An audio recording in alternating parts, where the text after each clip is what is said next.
Vamos abrir as nossas Bíblias na carta de Paulo aos Romanos 12, versículos 1 a 2. Romanos 12, 1 a 2. Portanto, irmãos, pelas misericórdias de Deus, peço que ofereçam o seu corpo como sacrifício vivo, santo e agradável a Deus. Este é o culto racional de vocês.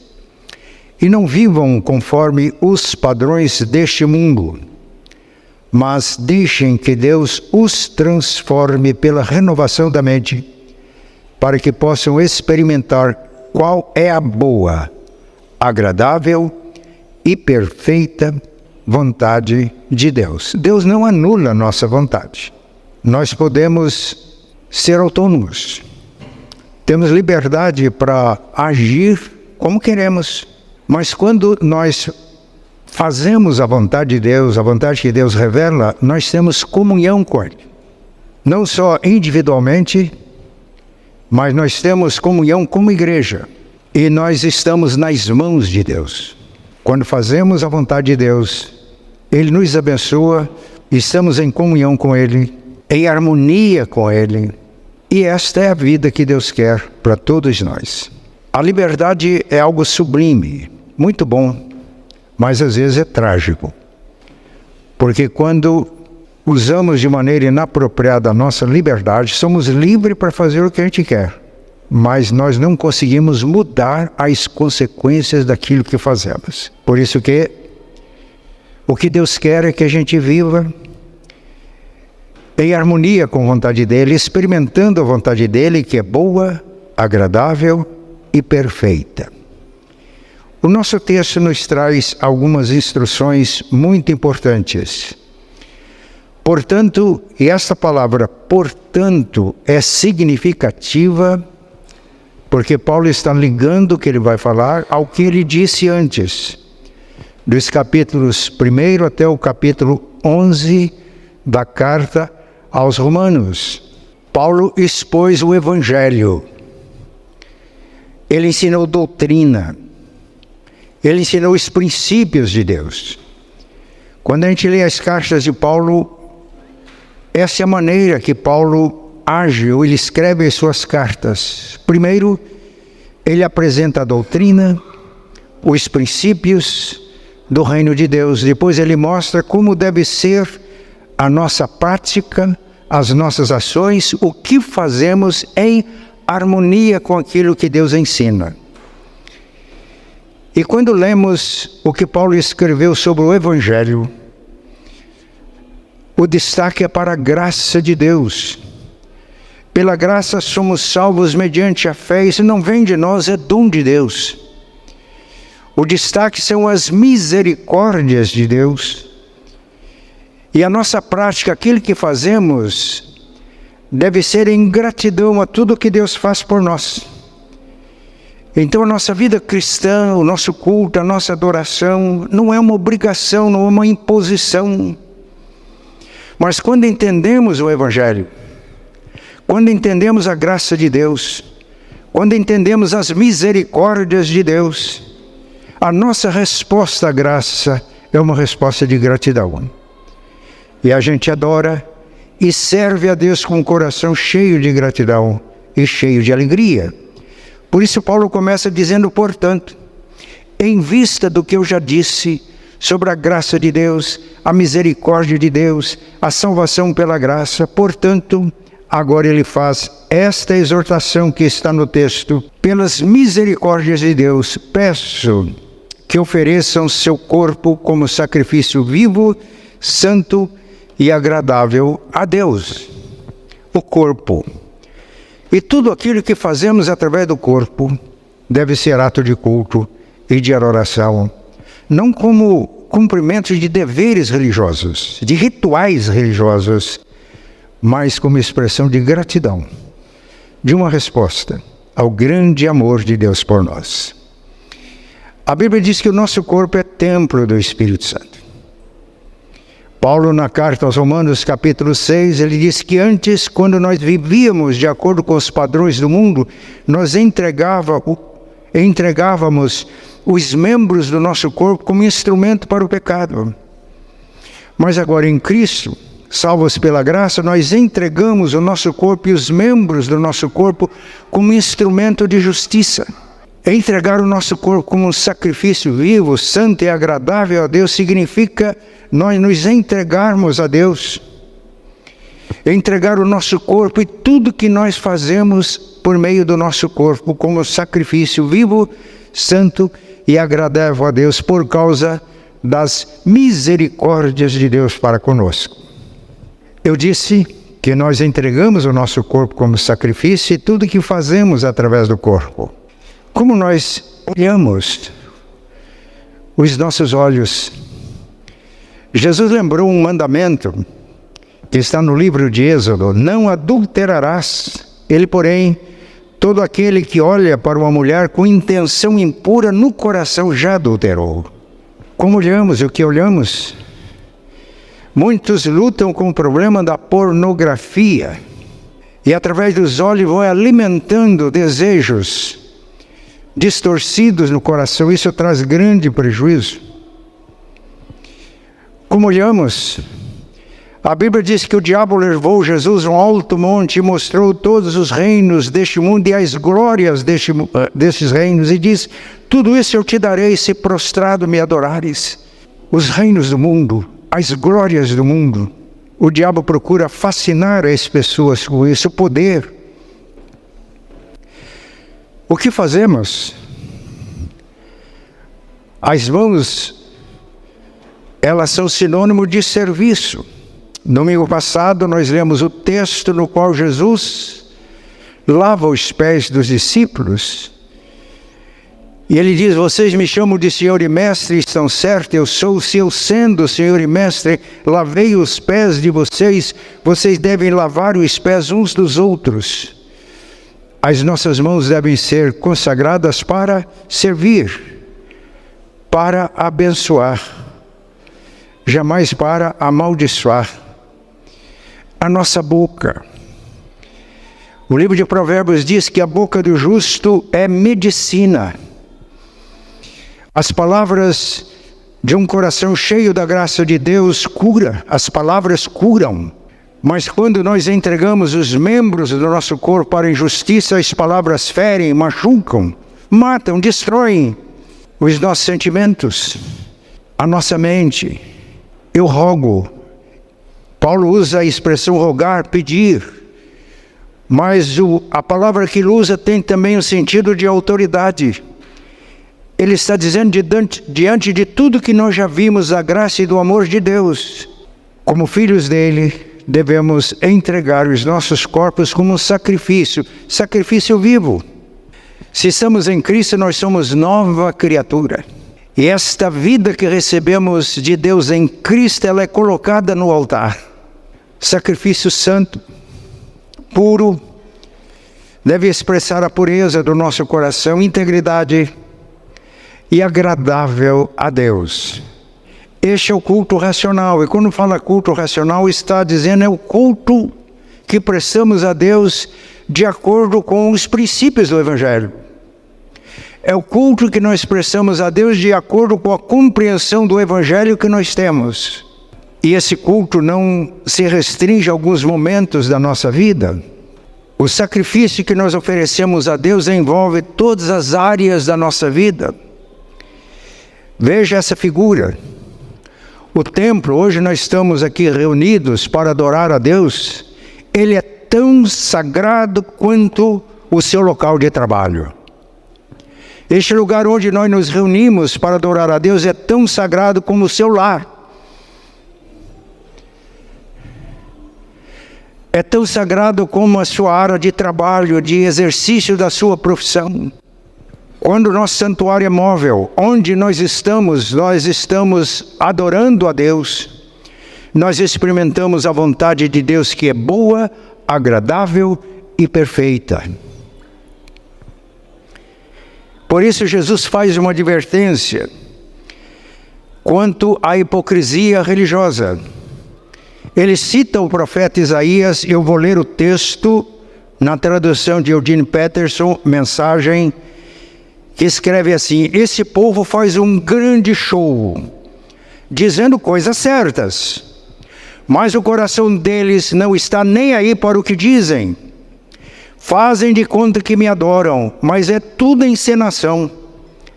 Eles me usam apenas como desculpa para ensinar o que se adapta ao seu gosto. Isaías estava se referindo não aos pagãos, ele estava se referindo ao povo de Israel. E esta palavra é uma advertência para nós outros. Se a gente reúne na igreja, no templo, domingo, e canta louvores a Deus, mas nos demais dias da semana a gente vive como vivem os mundanos, isso é pura hipocrisia. E um dos maiores problemas da religião é o problema da hipocrisia. Paulo adverte sobre o perigo de nós mostrarmos aparência de piedade, mas negarmos a eficácia da piedade. Nós vivemos a boa, perfeita e agradável vontade de Deus quando nós, no nosso trabalho, nos nossos relacionamentos, na casa, no trabalho, nós temos a mesma atitude, o mesmo espírito de adoração que nós temos no templo. Mas o texto diz: e não vos conformeis com este mundo, mas transformai-vos pela renovação da vossa mente, para que experimenteis a boa, perfeita e agradável vontade de Deus. Mente renovada. A transformação é pela renovação da mente. Agora eu gostaria que nós entendêssemos alguma coisa aqui. Vamos prestar muita atenção. O Novo Testamento foi escrito em grego e ele usa duas palavras que são traduzidas na nossa língua como novo. Primeiro é a palavra neos. É o novo em relação ao tempo. Se eu digo que essa Bíblia é nova, é porque ela foi feita há pouco tempo. Mas a outra palavra é a palavra kainos, que é novo em relação à natureza, ao caráter. E o verbo que é usado, renovação da mente, a palavra kainos está na raiz desse verbo. A mente renovada é aquela mente que, pela graça de Deus, se torna nova. Adquire uma nova natureza. Olha o que Paulo escreveu na segunda carta aos Coríntios 5,17. Se alguém está em Cristo, é nova criatura. As coisas velhas passaram, tudo se fez novo. Em Cristo nós somos renovados dia a dia. Na segunda carta de Paulo aos Coríntios, capítulo 4, versículo 16, ele diz: mesmo que o nosso exterior, o nosso corpo se corrompa, fique velho, o nosso interior, o nosso espírito, ele está se referindo a quem está em Cristo, renova dia a dia. Este é o novo, não novo apenas em relação ao tempo, mas ao caráter, à natureza. Em Cristo nós temos a natureza divina. É isso que Pedro nos ensina na sua carta. Na primeira carta de Paulo aos Coríntios, capítulo 2, ele diz que o homem natural não entende as coisas de Deus, porque as coisas de Deus se discernem espiritualmente. Mas o homem espiritual discerne, entende. E Paulo diz: porque nós temos a mente de Cristo. Essa renovação, ela acontece na nossa mente, é onde o Espírito Santo atua, age. Na segunda carta de Paulo aos Coríntios, no capítulo 3, versículo 19, eu vou ler aqui na nova versão transformadora. 2 Coríntios 3,18. Portanto, todos nós, dos quais o véu foi removido, podemos ver e refletir a glória do Senhor. E o Senhor, que é o Espírito, nos transforma gradativamente à sua imagem gloriosa, deixando-nos cada vez mais parecidos com Ele. Essa renovação é a nova natureza que temos em Cristo e que ela se desenvolve constantemente.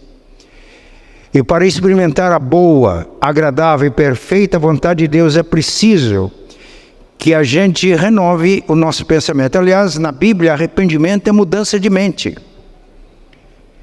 É ver as coisas, o mundo, as pessoas como Deus vê, como Cristo vê. E o texto diz que, sendo renovados dia a dia, nós vamos nos estar parecendo cada vez mais parecidos com Ele. Crescendo nessa nova vida que nós temos em Cristo Jesus. Mente renovada, vida transformada. Então Paulo nos adverte para que não nos amoldemos aos padrões mundanos. Não vos conformeis com este século, mas transformai-vos pela renovação da vossa mente. E aqui a gente precisa distinguir também. Nós temos duas palavras que são nas raízes dos verbos traduzidos por acomodação e transformação. Primeiro é a palavra grega morfé, que fala da forma essencial, interna. E outra é esquema, da forma externa, que é mutável. Eu sou um ser humano. E isso não muda. Mas o meu esquema de quando eu tinha 20 anos de idade é muito diferente do que eu tenho hoje. Isso muda. Isso muda. A vida de um mundano é muito diferente da vida de um discípulo de Jesus. Porque não é a forma externa, mas é aquilo que ele é essencialmente. A acomodação, Jesus disse, não vos acomodeis com este século, não vos amoldeis aos padrões mundanos. Isto é, não entrem na forma deste mundo. A forma deste mundo, e conformar significa pegar a forma da forma. É uma forma flexível, elástica. Muda. E quando nós vamos assumindo a forma da forma mundana, a gente parece o camaleão. Sabe o que é o camaleão? É um animal que ele muda de acordo com o ambiente. Se ele está entre relva verde, ele fica verde. Se ele está entre folhas secas, ele assume a cor das flores. Ele tenta esconder a identidade dele e livrar-se dos predadores. Acomodar-se ao mundo significa assumir a forma do mundo. Significa moldar-se aos padrões mundanos. Significa valorizar aquelas coisas que passam. Observem, eu vou citar mais uma vez o texto que eu citei domingo passado. O diabo levou Jesus para um alto monte e mostrou-lhe os reinos deste mundo, as glórias e riquezas desses reinos, e disse, tudo isso eu te dou, se prostrado me adorar. Primeiro, é uma grande fake news do diabo. Ele não é proprietário de nada. O diabo é pura e simplesmente usurpador. Mas reinos deste mundo e glórias deste mundo passam. Quando a gente lê a história, a gente lê dos grandes impérios que surgiram, desenvolveram, cresceram e desapareceram.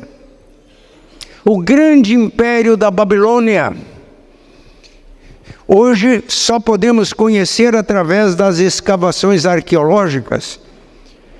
O grande império da Grécia, Macedônia, de Roma, o grande império britânico, não é o que era mais. E os impérios que são em nossos dias, e para evitar qualquer conotação ideológica, política, não vamos dizer, passam. E João, na sua primeira carta, diz, porque tudo aquilo que o mundo apresenta como atrativo, os desejos do mundo, a soberba da carne, a fascinação pelas riquezas, tudo isso passa. O mundo passa com tudo isso, mas o que faz a vontade de Deus permanece para sempre.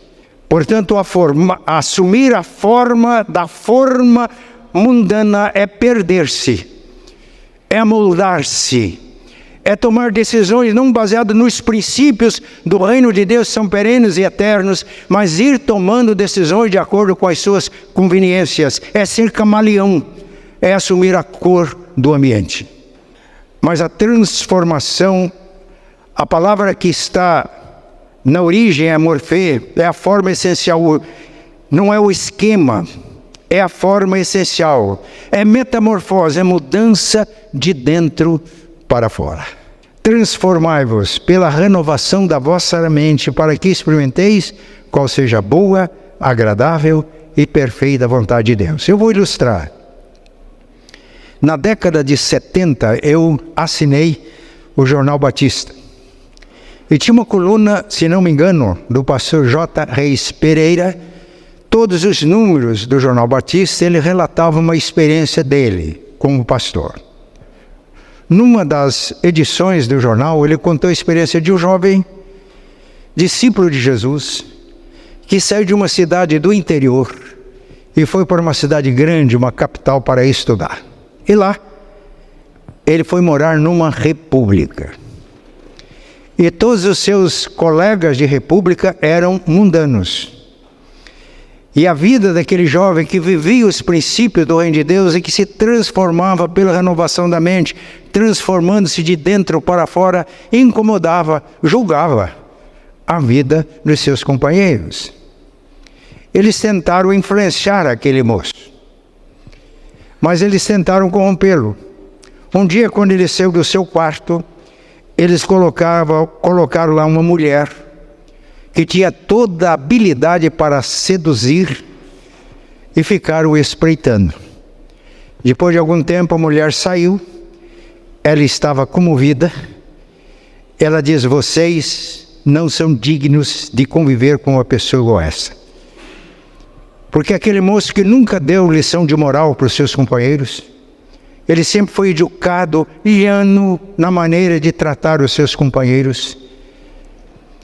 Ele se dirigiu à mulher, dizendo: olha, eu amo você, obedecendo ao mandamento de Cristo. Eu sou discípulo de Jesus. Ele disse que nós devemos amar as pessoas como Ele nos ama. E Ele me ama tanto que Ele quer o meu bem, a minha salvação eterna. Ele se deu por mim. Então, minha filha, eu não posso ter relações sexuais com você só para satisfazer um desejo meu. Eu amo você em Cristo. E Deus tem o melhor para você. Ele disse isso, meus irmãos, não dando lição de moral. Ele disse isso dando um testemunho. Comoveu o coração da pessoa. Não é preciso dizer que muitos dos seus companheiros de república se converteram e foram transformados. É isso que Deus quer. Quando experimentamos a boa, agradável e perfeita vontade de Deus, não nos amoldamos ao mundo, não entramos na forma do mundo, não assumimos a forma dessa forma mundana, não somos influenciados pelo mundo, não somos camaleões mudando de cor de acordo com o ambiente, mas nós somos testemunhas de Jesus. E ao invés de ser influenciado, nós influenciamos. Ao invés de ser corrompido pelo mundo, nós somos sal da terra e luz do mundo. Ao invés de fazer a nossa vontade, os nossos maus desejos da natureza humana, fazemos a vontade de Deus, que é boa, agradável e perfeita. Experimentamos a vontade de Deus. É da natureza humana fazer planos, mas o propósito do Senhor prevalecerá. Meus irmãos, não é errado a gente fazer planos, a gente organizar a vida da gente, mas o que prevalece são os propósitos do Senhor para a nossa vida. Então, que Deus nos ajude a nós nos harmonizarmos com Ele. Fazer a vontade de Deus nem sempre é tão simples, porque a vontade humana, a vontade da carne, milita. O Espírito milita contra a carne contra o Espírito. Mesmo estando em Cristo, há essa luta, essa batalha da carne e o Espírito. O discípulo de Jesus vive segundo o Espírito e não segundo a carne. Mas quando nos rendemos à vontade de Deus, nós vamos perceber que todas as coisas cooperam para o bem daqueles que amam a Deus. Nem todas as coisas que acontecem com a gente são vontade de Deus. Mas o Deus que nos ama, Ele nos ama tanto que mesmo aquilo que aconteceu na nossa vida, se é o resultado da maneira vã de viver, que às vezes a gente pode assumir, Ele pode transformar em bem, como aconteceu com José. Os irmãos de José invejavam José, venderam José como escravo. José tornou-se escravo, depois ele foi para a cadeia. Uma difamação que ele sofreu, mas José não se amoldava ao mundo. José, quando a esposa do seu senhor tentou seduzi-lo, ele se manteve firme. Ele não se amoldou à situação, mano. Foi preso por causa disso. Mas Deus permite que um crente fiel seja preso, pode acontecer.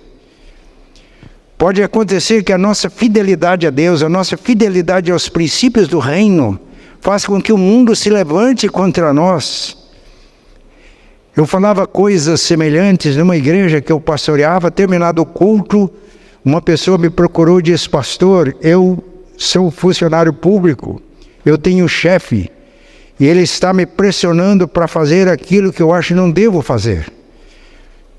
Se eu não fizer, eu vou perder o emprego. O que é que o senhor me diz? Eu me lembro que eu disse para ele, citando, não me lembro quem, se foi Spurgeon ou outro: a fé honra a Deus, e Deus honra a fé. Eu disse: honre a Deus, não se amoldando aos padrões mundanos, não fazendo nada para agradar ninguém. Honre a Deus pela fé, e Deus vai te honrar. Como honrou aquele jovem. Ao invés dele ser transformado, influenciado, através dele, Deus levou alguns dos seus companheiros à salvação em Cristo. Essa é a vontade de Deus, vontade boa, agradável e perfeita. A vontade do Pai para o Filho, Jesus incluía a morte na cruz. E morrer na cruz não era algo prazeroso. Por isso Jesus chegou a pedir 3 vezes: Senhor, se possível, passe de mim esse cálice. E na terceira vez ele disse: não seja feito, contudo, não se faça a minha, mas a tua vontade. O Evangelho de Lucas diz que quando ele fez essa afirmação, anjos de Deus vieram confortá-lo.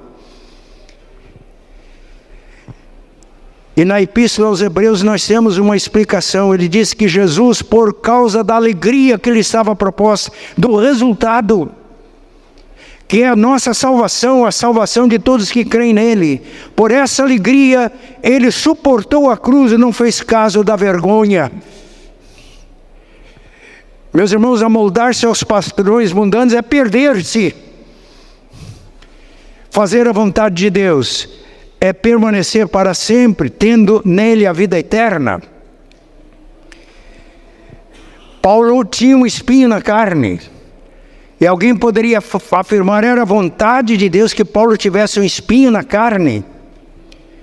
Paulo orou 3 vezes pedindo: Senhor, tire esse espinho. Ele não disse que o que quer o espinho. E Deus respondeu dizendo: a minha graça te basta, porque o meu poder se aperfeiçoa na fraqueza. E Paulo diz: agora eu me glorio não na sublimidade das revelações que eu tive com Deus. Paulo não foi não foi tentado como os falsos mestres que seduziam os crentes contando maravilhosas experiências com Deus.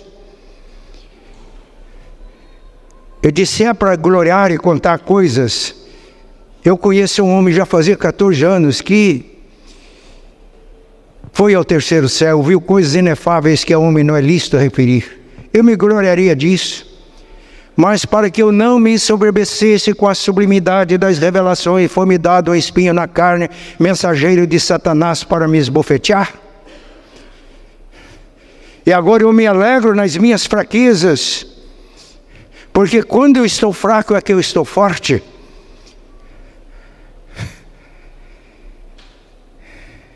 Quando fazemos a vontade de Deus, nós temos condições de nos alegrarmos no sofrimento. Quando o sofrimento é por causa do reino. Porque a presença de Deus conosco. O salmista diz que na presença do Senhor há plenitude de alegria.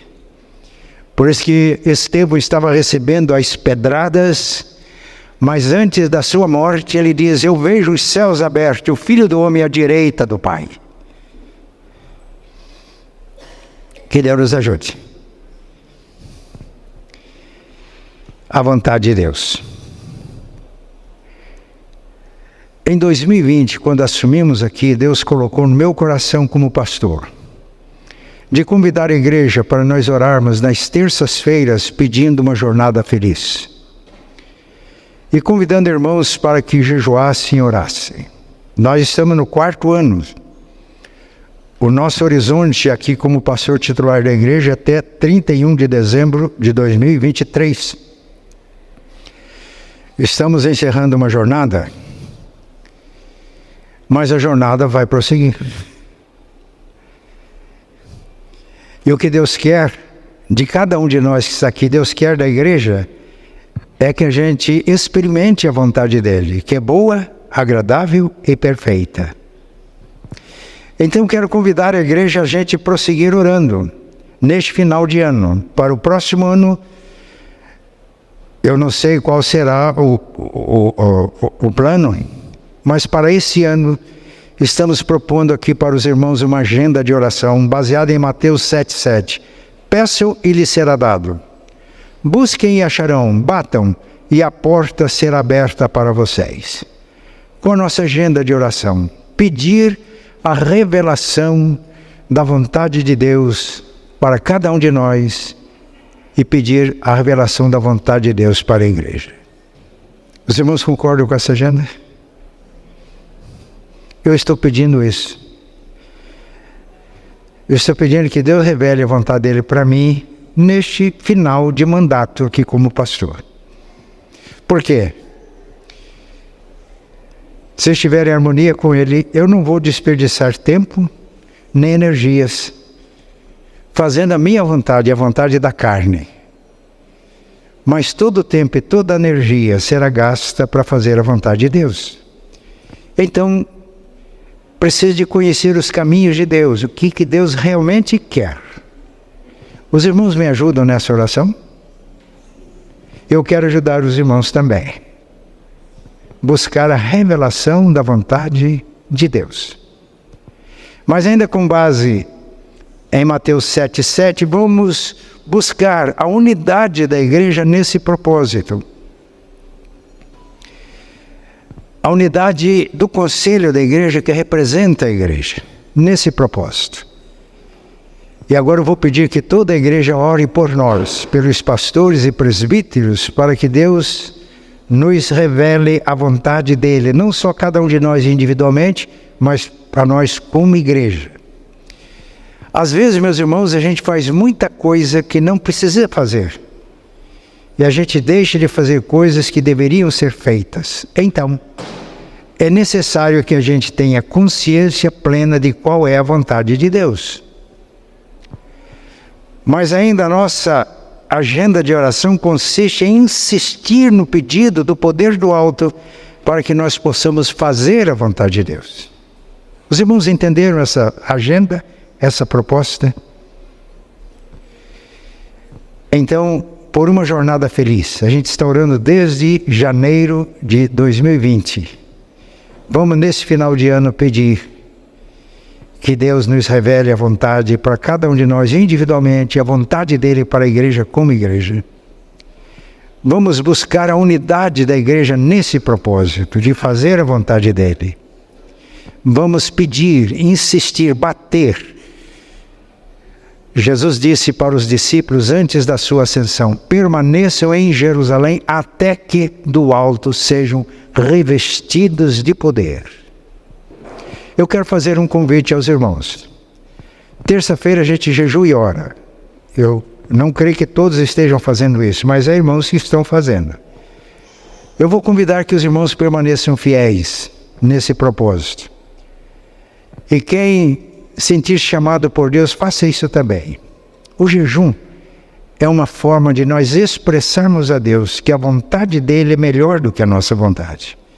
Que nós queremos mais a vontade dele do que a nossa vontade. Os irmãos entenderam? Se você tem problema para jejuar o dia inteiro, precisa de uma orientação médica, faça isso. Se tiver dificuldade para jejuar, um jejum matinal até o almoço. Mas estou convidando os irmãos para nós nos unirmos em oração, pedindo a revelação da vontade de Deus, buscando a unidade da igreja no propósito de fazermos o que Deus quer, e batendo na porta da graça, insistindo para que cada um de nós e toda a igreja seja revestida com o poder do alto para fazer a vontade de Deus. Então, além de jejuarmos terça-feira durante o dia, e além do encontro com a vida às 15 horas, quando oramos pelos enfermos, ungimos com óleo, eu vou estar aqui no templo todas as terças-feiras às 7 horas da manhã. E quem quiser vir orar comigo, este é o propósito. Que Deus derrame as suas bênçãos sobre a igreja. Deus nos quebrante com o poder do Espírito Santo, para que a gente possa submeter a nossa vontade à vontade dele, que é boa, agradável e perfeita. E aí, meus irmãos, à medida que Deus vai nos abençoando, nós vamos também transbordando de alegria. A igreja vai vivendo, descedentando na fonte da água viva que é Jesus. E essa água viva vai se transformando no nosso interior numa fonte que vai jorrando, que vai alcançando vidas. E nós podemos ter uma mudança completa se de todo o coração pedimos que Deus nos revele a sua vontade para cada um de nós e a vontade dele para a igreja como igreja. E se insistirmos, pedindo que Deus nos revista com seu poder para que a vontade dele seja feita em nossa vida. Os irmãos aceitam esse convite? Vamos então ficar de pé? Um dia eu me lembro que a gente reuniu supervisores de líderes de células. Eu fiz um convite semelhante a esse. O presbítero Morosini estava presente, ele diz, oramos assim. Ele diz, o diabo não vai gostar nada, ele é o príncipe deste mundo. Tudo que o diabo quer é que a gente se amolde aos padrões mundanos. Então vamos estar atentos a uma guerra espiritual, uma batalha espiritual. Agora eu quero dizer aos irmãos que essa questão de batalha espiritual deve deixar a gente muito tranquilos. Porque Jesus disse que a nossa luta não é contra o sangue e a carne. O esquema do diabo é a gente ficar brigando uns com os outros. Mas a nossa luta é contra as hostes espirituais da maldade que atuam nas regiões celestiais. Ora, como é que nós enfrentamos essa batalha? Jesus disse que Deus nos ressuscitou em Cristo. E Ele nos fez assentar com Cristo nas regiões celestiais.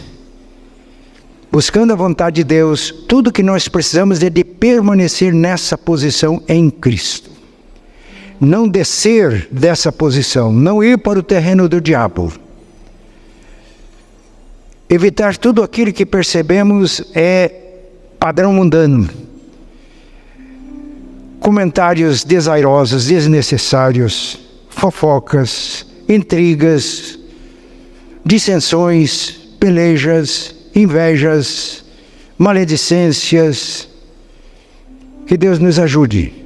Mantendo na nossa posição em Cristo, nós somos vencedores. E Paulo em Efésios 6:13 ele diz, tomai toda a armadura de Deus, para que possais resistir no dia mau. Se chegar um dia mau, e o crente está sujeito a isso, para que possais resistir no dia mau, e depois de ter desvencido tudo, permanecer inabaláveis na nossa posição em Cristo, sem descer dessa posição.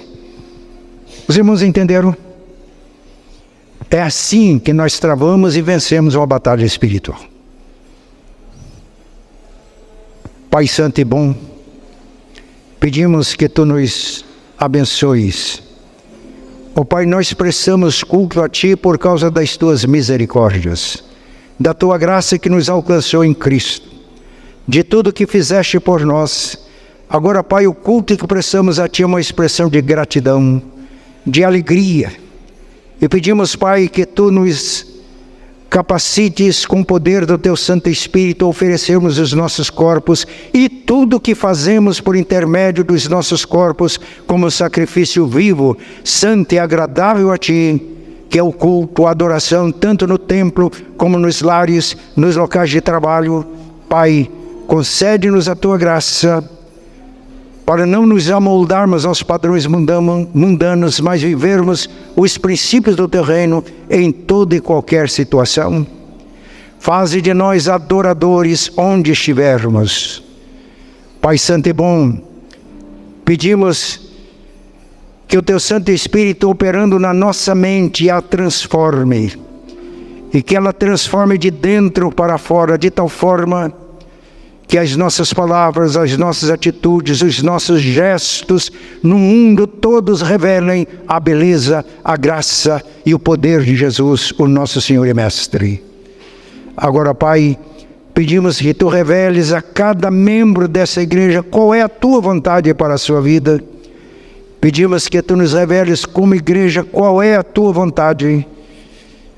E, ó Pai, pedimos que sejamos todos transformados continuamente pela renovação das nossas mentes para experimentarmos a Tua vontade que é boa, agradável e perfeita. Em nome de Jesus, amém. E a graça de nosso Senhor e Salvador Jesus, o amor de Deus, nosso eterno Pai, a comunhão e a consolação do Espírito Santo estejam com todos, hoje e sempre. Amém.